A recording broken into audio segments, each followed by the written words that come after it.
Warning, this podcast contains themes of extreme violence and murder. Subject matter may be offensive to some listeners. Discretion advised.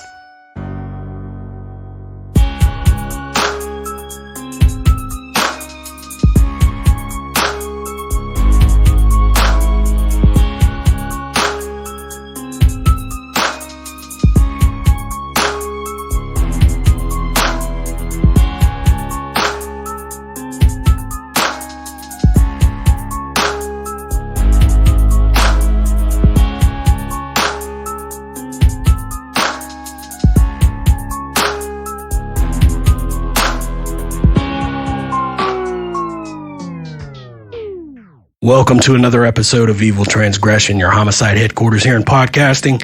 I'm Josh, and with me as always, Dustin and Rex. What's going on? Hey, what's up? I'm finally recovering. I was the lucky one to finally get the old COVID. The old COVID. Glad to hear. Glad you're back. So we had ourselves a little week where we couldn't be together. Yeah, me sad. and Rex actually tried to record, but we found out neither of us could read. Yeah. So it was a little rough. Starting to feel better. That's good. It was a rough time. I'm gonna be honest. I don't want to make it like a COVID podcast, but I will just say I had the vaccine, both shots. Yep. I didn't have my booster yet, but I had both shots, and that sucked. This COVID sucked.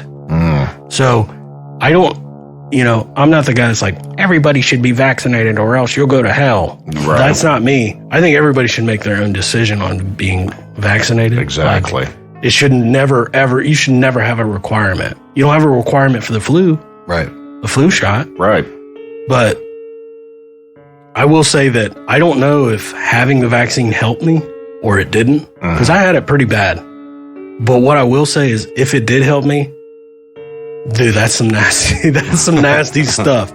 Either way, but Yeah, because you lost your taste and smell too, huh? oh yeah, which is like a superpower. It is. Remember, I told you I wanted a superpower. I think I finally got one. Nice. I hope you're feeling better because you're sitting awfully close to me. Yeah.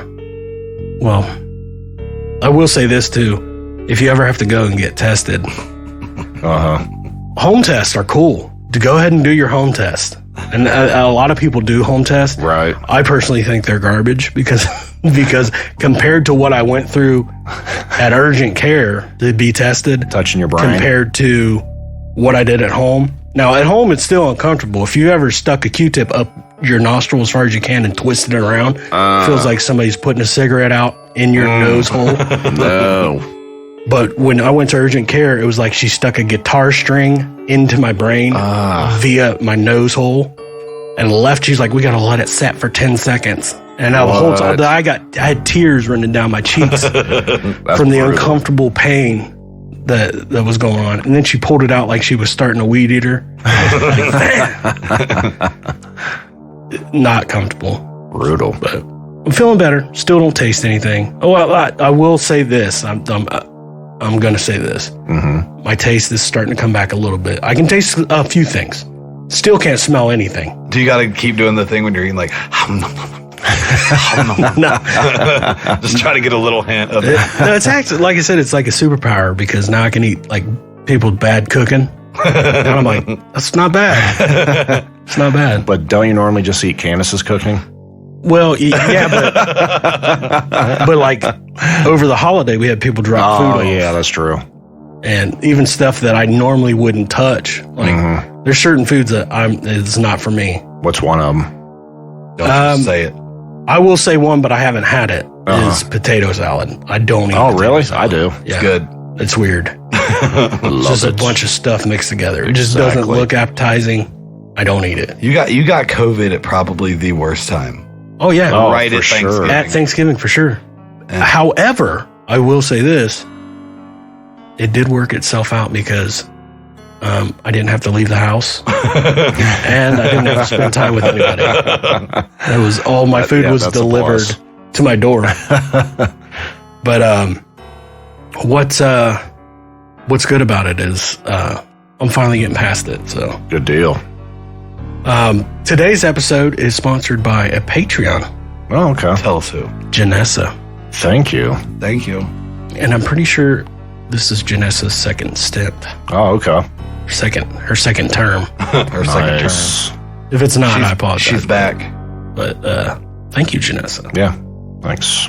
And also, I think this episode should be sponsored by Clausen's Dill Pickles. Oh, yeah. Yeah, because it's the first thing I could taste. Oh, okay. And I ate like 5 of them bad boys last night. Like, it was the most delicious pickle ever. You got all excited because you could finally taste something. Yeah. But it was the best pickles I've ever had in my life. Sounds good. Clausen's Dill Pickles.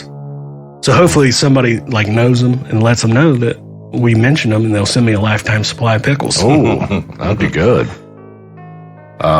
This is way off topic, but did you guys hear about that Delta passenger?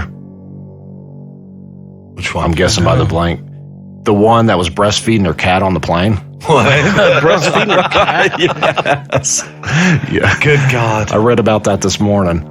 I told you, mental health is out of control in the United States. COVID got these people going crazy. No.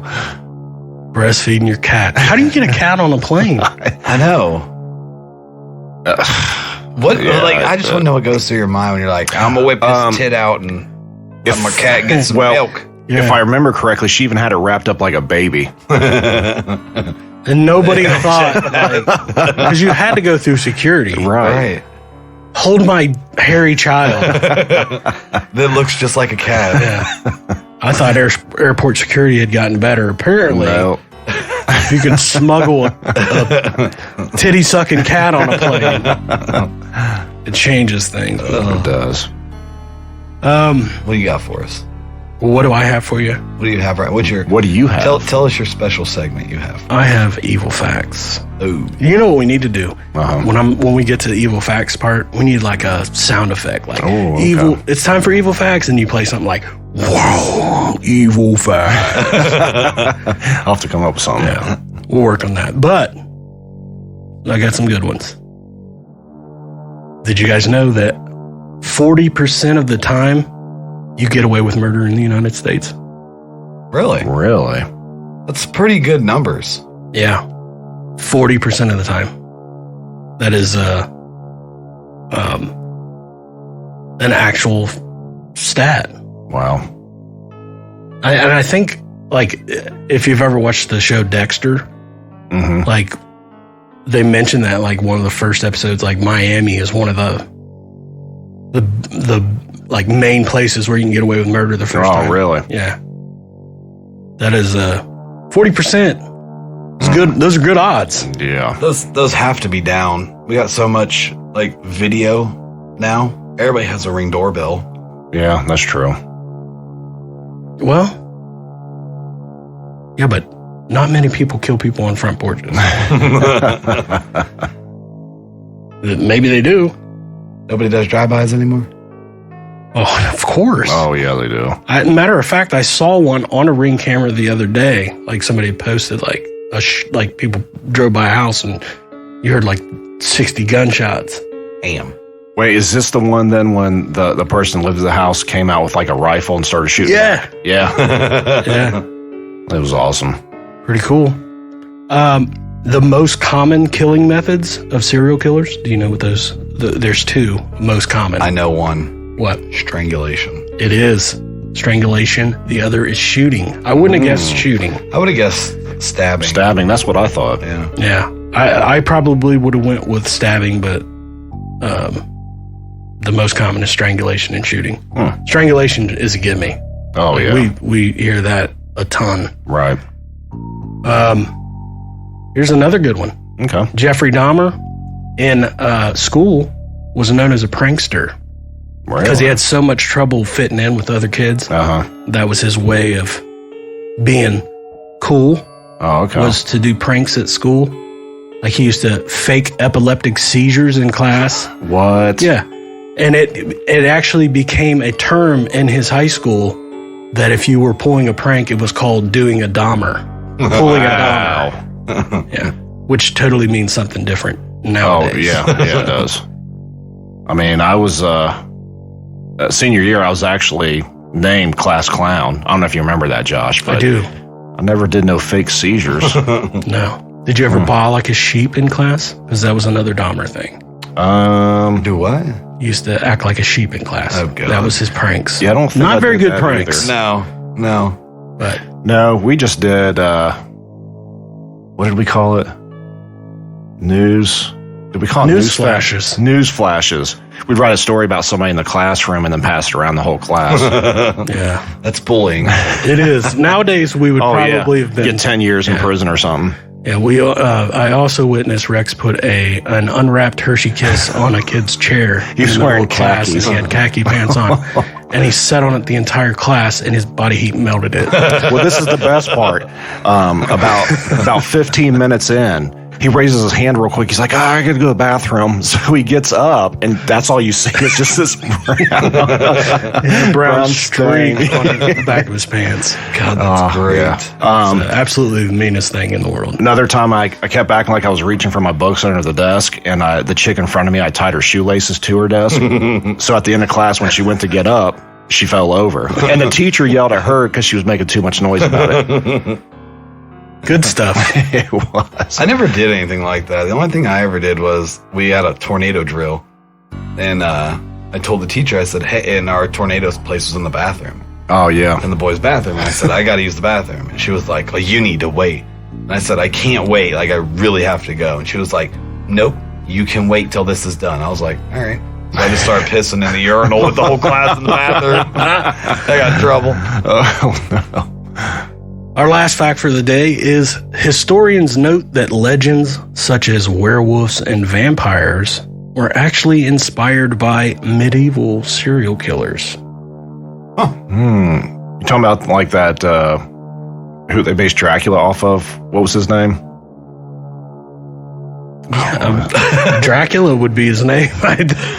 Was that actually his name, though? Was it? Oh, no. I thought it was like started with an I. It was some. Ivan? Yeah, Ivan maybe. the Terrible. Yeah. Yeah, see? Yeah. But, yeah. I mean, it makes sense if you think about it. Like, they couldn't explain why some of these people were killed. And it's werewolves and vampires. Mm-hmm. That's your evil facts for the day. Evil facts. Evil facts. We really have got to get that sound effect. I know. We need to hire someone to do it. Let's wait till we get it before you do that again. Oh, okay.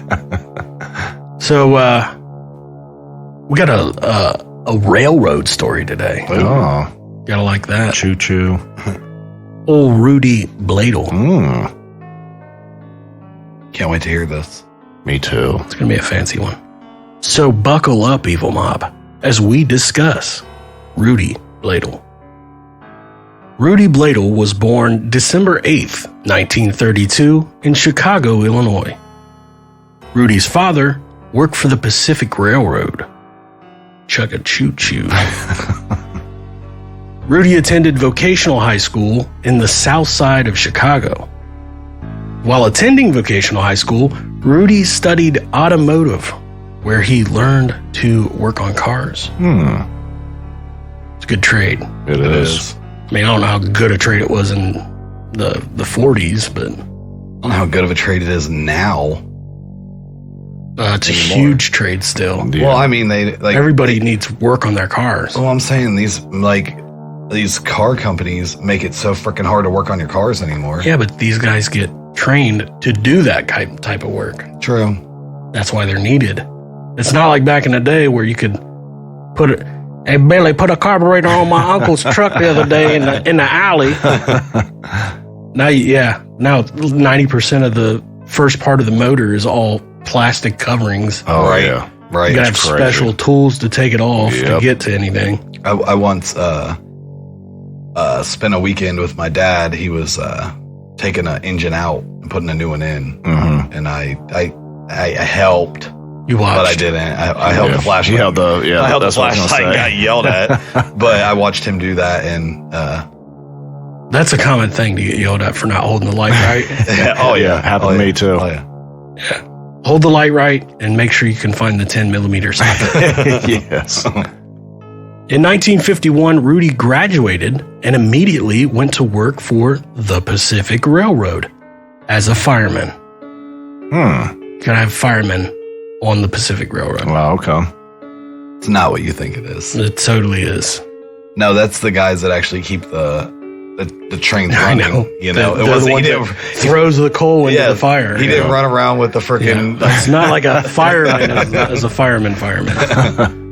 Shortly after, Rudy enlisted in the United States Army as an engineer. While in the Army, Rudy was given an IQ test and scored a 145. It's not bad. That is definitely not bad. 145 is rather smart. It's like double Dustin's, yeah. It's like triple Dustin's. Rudy would eventually deploy to Korea, where he would move trains from one location to another. Now, keep in mind, this is during the Korean War, so some of the times he's moving these trains, he's being shot at. Ooh, crazy. Wouldn't that suck? Yeah. I'm just moving this train. Pew, pew. Pow, pow. After returning from Korea, Rudy was involved in a serious motorcycle accident, which left him walking hunched over. Ooh. The old hunchback. Rudy the Hunchback. Was that the Hunchback's name from Notre Dame? Like the Hunchback in No, but there was a movie called Rudy. Rudy played for Notre Dame. Yeah. Wow, that's what it is. Yeah. I was just connecting dots. Tiny Rudy. Once Rudy was fully recovered, he went back to working for the Pacific Railroad. Rudy spent the next few years at the railroad moving quickly up the ranks. But in 1959, things went south when the rail company Rudy was working for moved its operations to Indiana, leaving him unemployed. Uh-oh. Not what you want to do to a man that possibly has some issues coming. Mm-hmm. Rudy vowed to get his revenge on the company that he thought had wronged him. On August 2nd, 1963, 60-year-old Roy Bodorf and 45-year-old Paul Overstreet were both found with gunshot wounds to the back of the head after failing to respond to a radio call from dispatch. The police would arrive and do an investigation which turned up nothing but a witness telling them they heard a motorcycle leaving the scene at a high rate of speed. Do you know where we're going with this one? I do. So he's back to riding motorcycles after he is now deformed. Right. Yeah, Yeah. Makes sense. it does. Just imagine being that witness like, I heard a motorcycle and a hunchback riding down the... I mean, that's got to be easy to find, right? I'm sure there's not many of them. Well, all he said was he heard the motorcycle. Right. He didn't see him. On August 6th, 1968, 51-year-old John Marshall was standing next to his train when Rudy approached him and shot him at close range in the chest, side, and twice in the head with a 12-gauge shotgun. Wow. That's a mess. Yeah. Twice in the head with the shotgun is That's brutal. like nothing left. Yeah. Chest and the side will do it, Oh, yeah. but twice in the head, that is gross. Mm-hmm. On March 30th, 1971, Rudy went to the Elkhart rail yard where he confronted John Sane and shot him in the back twice with a .357 Magnum revolver. Ooh. So he's got a couple guns, Apparently. at least. Yeah. Got a shotgun and a .357. Unlike the others, John would survive after being able to grab the gun from Rudy's hands and shot him once in the stomach. John and Rudy were both transferred to the local hospital. I don't know why, but whenever I was reading this, I pictured in my head like a 357. That's going. Oh, hurt. yeah. Oh, yeah. You got shot twice in the back? Yeah, I can just see him being like, you son of a bitch, and just turn around and grab the gun from him. Hey, if you shoot a guy twice in the back with a .357 and he turns around, you better run. Oh, yeah. Like, run. 'Cause that's a bad dude. I picture like a big burly guy in like overalls with a conductor's hat on, like turning around, like spitting his backy out, like, who's throwing rocks? You know? But so Rudy was convicted of attempted murder and was sentenced to prison, which his sentence was 1 to 5 years. That's it, huh? That's all you get for attempted murder? Yeah. 1 to 5 years. Wow. He was paroled after just 18 months. Oh, of course. There's nothing like shooting somebody in the back with a .357 twice and getting 18 months in prison. Yeah, right. On April 15th, 1976, Rudy again went back to the Elkhart rail yard. Nothing ever good happens at the Elkhart. Once at the rail yard, Rudy noticed 51-year-old James McCrory sitting in the driver's seat of a train. Rudy walked up behind James and shot him once in the back of the head with a 20-gauge shotgun. Wow. So he's got a 20-gauge. This dude's got more guns than anybody. Yeah. But again, what's weird is the gap in his murders. Like, right. He has a lifetime vendetta against this train company. I mean, like, he's legit serious about making them pay but for he it. takes like 4 years off at a time, which doesn't make sense. Yeah. Well, he's just devoted his life to making sure he can make it happen. In 1978, Rudy was arrested by the ATF after it was found out that he bought a .357 Magnum in South Bend, Indiana. Rudy was a felon, so he was not able to legally own a gun. He was sentenced to another 1 to 5 years in prison, but was released on November 16th of the same year. Well, of course. So 1 to 5 years in Indiana don't mean shit. No, apparently not. But here's what's weird to me is, I mean, these are crappy sentences, and when you think about it, you would think like this is happening like in the early 1900s or the late 1800s, because we're talking about trains and crappy prison sentences. We're talking about 1978. Right. Yeah. Like, this isn't like 100 years ago. Right. Which is weird to me. Less than 2 months after being released from prison, Rudy booked a hotel in Jackson, Michigan, with a suitcase that had parts to a 12-gauge shotgun. The next morning, Rudy got up and headed to the rail yard in Jackson. Once there, Rudy pulled out his 12-gauge shotgun and approached 42-year-old Robert Blake and killed him on the spot. Wow. Next, Rudy found 50-year-old William Gulak sitting at a table and shot and killed him as well. Before leaving, Rudy went back and shot both Robert and William one more time apiece.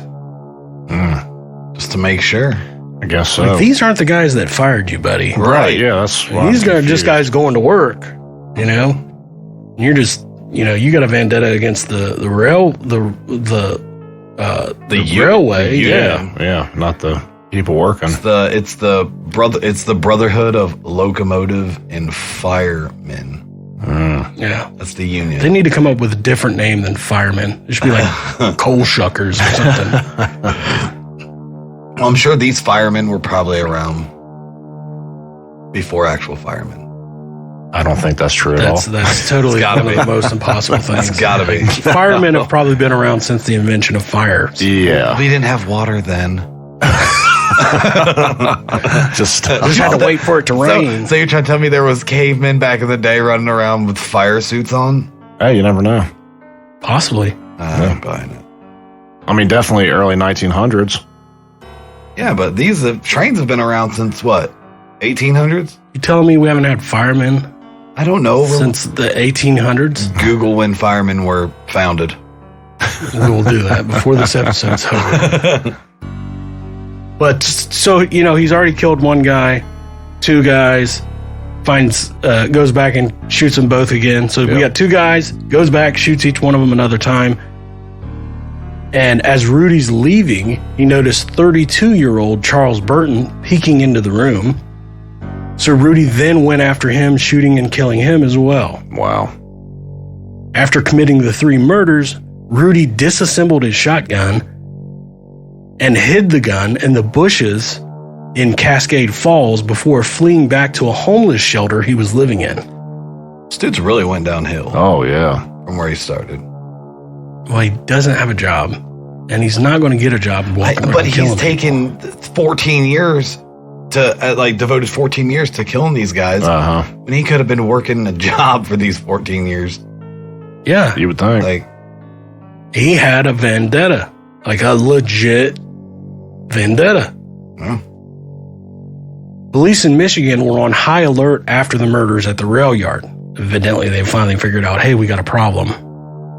But then again, he went from Indiana to Michigan. But still, you would think, somebody would connect the dots that we have a rail yard killer. right, right. Rudy was questioned, but after 2 days, he was let go due to lack of evidence.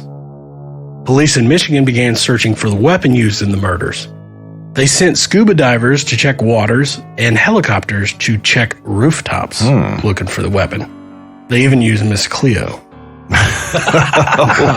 No, they didn't really use Miss Cleo. That's Silly. a lie. But they did bring in psychics. Really? Yeah. 3 months after the murders, the shotgun parts were located where Rudy left them in Cascade Falls. From the psychics? Possibly. After testing the spent shells to the shotgun, it was determined that the gun was a match to the murders. The shotgun was matched to Rudy through the serial number on the gun. Who the hell kills people with a gun registered to them? An arrest warrant was issued on March 22nd, 1979. Rudy was arrested at the homeless shelter he was staying in the same day. While being interrogated, Rudy confessed to the triple murder in Michigan, but later recanted his story. Rudy said he was at the rail yard in Michigan, but he only stopped there to wash his hands. What? It's probably the worst excuse I've ever heard. I was there. I stopped by the rail yard to wash my hands. Oh, there was people dead? I just stopped there to wash my hands. What an idiot. My hands was dirty. I'm a homeless dude living in a freaking homeless shelter, but my hands was dirty. When told that the gun they found was registered to him, Rudy claimed that he had sold the gun to a stranger right before the murders. That's Likely story. yeah, very likely. Rudy went on trial for the triple murder in Michigan and was sentenced to life in prison. Nice. You have to say that fast. Triple murder in Michigan, triple murder in Michigan, triple murder in Michigan. In 1986, the Supreme Court ruled that Rudy should be retried because his original written statement was obtained by illegal means. Oh, man. But once again, Rudy lost his appeal and was given a life sentence. On November 15th, 2006, Rudy Bladel passed away at 73 years old due to thyroid cancer. Probably not the best way to go, but who cares? Yep. He did kill a shit ton of people over a lot of years. He deserves Yeah. it. And he only got tried on 3 of them. I know. But still, it was in the 80s. So Yeah. he got away with not having to face the death penalty because we were sissies during That's that true. time period. That's why only 40% of murders are solved. Yeah. Yeah. Ridiculous. And that, folks, is the not so lovely story of Rudy Bladel. I didn't like him. No one likes No. him. No. He's an Nobody idiot. likes Rudy. He's no Rudy Rudiker. That's for sure. No Rudy Huxtable. Everybody Rudy likes Rudy Huxtable. Everybody likes Rudy Huxtable and Rudy Rudiker. True. There's got to be some other Rudys. And that Rudy people like. Rudy Giuliani. Some people do not like him. Remember when he was on TV and like the dye was running out of his hand? Oh, yeah. Like, man, that's embarrassing. Whether you like the dude or not, yeah, I'd think that's funny. Poor guy. You guys see the school shooting that just happened, right? Yep. In Michigan. Uh-huh. Really lights a fire under my butt. Oh, yeah. Yeah.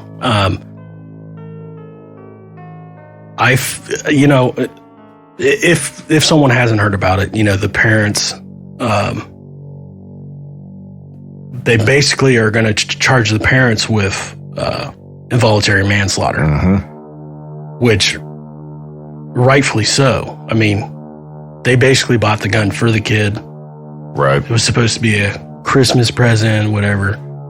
I understand everybody's got to be responsible for their own actions, but when you buy a kid a gun and don't lock it up, well, it was a handgun, wasn't it? Yes, and he's not even allowed to have a handgun. Correct. Right. Yeah. Well, it's a straw purchase, no matter how you look at it. Right. That's illegal. A straw purchase is illegal. I cannot buy a firearm for Rex. Right. That's a straw purchase. It's illegal. My issue, though, because the parents, when they really put law enforcement in a tough spot, because the prosecutor does a press conference and announces that they're going to press charges on the parents. So the parents grab $4,000 out of an ATM and disappear. Yeah. So then they're like, well, why didn't law enforcement, why weren't they watching these people, blah, blah, blah. That's the first time they've ever announced charges at a press conference without the law enforcement, without having somebody in custody. Right. So that's weird to me. My biggest issue is when I start reading about this story and I figure out, the kid got in trouble on Monday for looking at ammunition in class on his phone. Yep. Like looking to, he was looking to purchase ammunition on his phone in class. To me, I mean, yeah, that could be a red flag, but it's like, maybe it's just a kid looking at stuff on his phone, whatever. The following day, he finds the teacher finds this note on this kid's desk where he's got bullets and a gun drawn on it, and there's like a person being shot, and it's like, I can't stop the thoughts, I need help, or please help, or whatever. That's a cry for help. That's an immediate red flag. Oh, yeah. Which 100% kudos to this teacher that takes this note and is like, look, we're going to the office, takes it to the office, shows the principal. The school then calls the parents in, to have a meeting. They have this kid in the office with his parents, which is 100% what they should have done. So far, the school has done everything they were supposed to do. Yeah. To that point. And this is where I get frustrated. They bring the parents in, right? This kid's in the office. They have a meeting with the parents, say, this is what we found. They make the kid show the note, which he had scribbled out over, some of the stuff. But the teacher had actually been smart enough to take a picture with her phone, right? So they had evidence of what it said. Yep. Now, here's my problem. And I'm not taking any blame away from the kid. I'm not taking any blame away from the parents. They're responsible for what happened. Yeah. My issue with the school starts with, they then look at the parents and say, you need to get him into a counselor within 48 hours. He needs to see a counselor. Okay. The parents refused to take him home. I don't know where the school doesn't have the option of saying, he's going home, he's not staying until he sees this counselor. He's going home with you. When you walk out of this office, he's going with you. Yep. Right. He's not allowed to stay here until he gets the help he needs. The parents refused to take him home, so they sent him back to class. Now, keep in mind, here's my issue. Number one, you allowed the parents to say what they're going to do in that school. Yeah. Okay. Number two, you never searched this kid's bag while he was in that office. Right? Yep. You can legally do that if you have the parents present with their permission. You could even do that if you have a law enforcement officer in the office, which probably should have been done. Oh, yeah. 100% that bag should have been searched, whether he was staying at school or not. Right? You have a credible threat. That bag should have been checked. Right. It wasn't checked. They sent the kid back to class. A few hours later, this kid's shooting people dead in the school. That fires me up to no end. Yeah, like I said, I'm not taking any blame off of the parents. I'm not taking any blame off of this kid. they both should have to face the punishment for their Oh, crimes. yeah. But you cannot let the school off of the hook for saying, "Oh, you don't want to take him home. Okay, we'll send him back to class." Right. And then 4 kids get killed, Mm-hmm. and a number of others are wounded. Right. Somebody's going to have to answer for that. Mm-hmm. So there was no cop in that school? Didn't have a resource officer? I don't know. I haven't read that far into it yet. I don't know if they did have. I imagine most schools nowadays have a resource officer. Yep. Right. Why his bag was never searched and why he was sent back to class, I don't have the answer for. Well, I heard his mom texted him after After getting caught with the ammo or looking for ammo, No, after the after they report of the heard shooting. and told him don't do it. Yeah. Yeah. But she had also texted. They have the text where he got busted for looking at the ammo in class, and she was like, "I'm not mad at you. I just do better to not get caught." Yeah, the parents are gonna face the fire, and they should. Mm-hmm. Like, there's not we've talked before. I have my own firearms at my house. I have firearms that my children will eventually have as they grow and are able to. Right. But every single gun in my house is locked in a safe. Yep. Mine too. Yep. And I've taught my kids gun safety. I've taught them the dangers of owning guns, and they're knowledgeable, but I still keep it locked up. I'm not irresponsible. Right. Mm-hmm. For you to buy a kid a handgun for Christmas, was he 14? 15. Okay, 15-year-old kid, a handgun for Christmas, and you ain't locked that thing up in your own safe, Right. Uh-huh. and you don't know where it's at.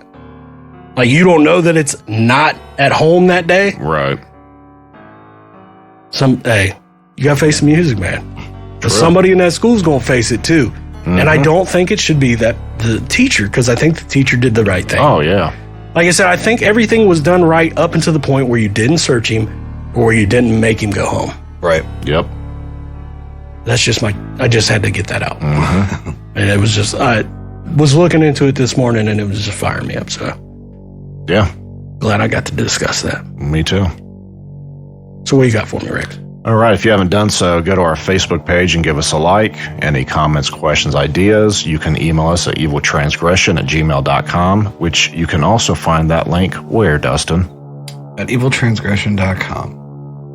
And you can also order hats and join Patreon Yes. and get all of your merchandise that you need. All the merch. Christmas is coming up. It is. So hurry up and order. Yeah. Also, if you are a Patreon member, you will be getting your stuff from Patreon here soon. They are sending that out. They're in charge of it. We're not. Right. So, like I said, I think I don't know how many. There was 13 that are getting ready to get stuff. Yeah, they sent us an email, but they didn't tell us everybody that was on the list. So, like I said, if you're a Patreon member, you will be getting your stuff. It's not coming from us, so. We took that right out of our hands. Yes. And put it in someone else's lap. But you will be getting it. You will. Mm-hmm. And I think we put a super secret surprise in somebody's. We have a pair of Dustin's underwear that we stuck in one of the packages. So That have been worn. yeah, They're game signed. used. They're signed. They're signed all right. Yellow stain. There's a signature front and back. Yeah. Subscribe. Tell your friends to listen to our podcast. Mm-hmm. Join Patreon. And continue to love us. Yes. We need the love. We do. When I was dying of COVID earlier, I didn't feel the love. No one called me and asked me how I was doing. Yeah, whatever. I did. That's true. I didn't call. I text you, but Outside of you guys, no one cared. The world that matters. we need a hug when this is over. Yeah. Hey. Still have it. Virtual hug. We'll socially distance hug. We say socially distanced and we're all sitting on top of each other. Oh well. So until next time, Evil Mob. See ya. See ya. Peace.